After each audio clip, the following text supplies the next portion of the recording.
קדימה.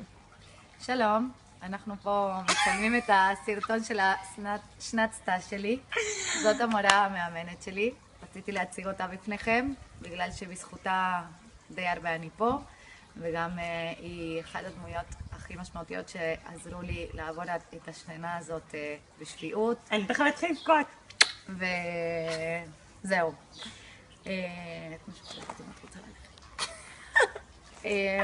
לגבי שנת הסטאז', מה אני יכולה לספר?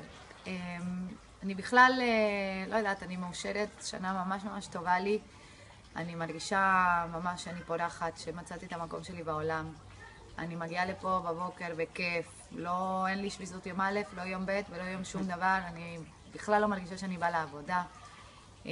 בהתחלה כשאמרתי אפילו לרימונה שאני רוצה את ההתנסות רק בכיתה א', היא אמרה לי חכי, בסוף שנה את עוד תגידי לי ששינית את דעתך, ואני רק יכולה לחזק כל יום מחדש שזה המקום הכי מדויק בשבילי. לראות את הילדים מגיעים אליי כל בוקר ומחבקים אותי ומנשקים אותי ומחזירים לי אהבה, זה פשוט ממש ממש תענוג, זה ממלא אותי וזה נותן לי את הסיפוק שחיפשתי כשעשיתי את ההסבה המקצועית. כמובן שמלווים לזה המון קשיים. כרגע אני עובדת אחד מהם, אבל היא שורדת אותו, בכבוד. זה לא פשוט, אבל באמת, בבית ספר פעמונים יש המון עמודי תווך, ממש תמיכה. אני לא מרגישה לבד, אפילו לא לרגע, גם אם זה איך להעביר נושא מסוים, וגם אם זה איך להתמודד עם ילד שקצת קשה איתו. ממש כיף וטוב.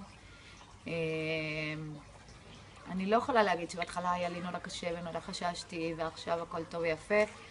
נראה לי שהרגשתי ביטחון מההתחלה. העניין הזה היא עוד שהיא הייתה סטודנטית, היא הייתה כבר מורה. היא נולדה לזה.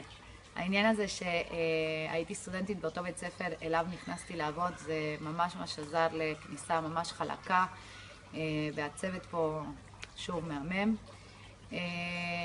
אני רק מקווה שבשנים הבאות אני אמשיך להרגיש את האושר הזה שאני מרגישה היום, ואם כן, אז אני מסודרת. ואם לא, נזרוק אותך מפה.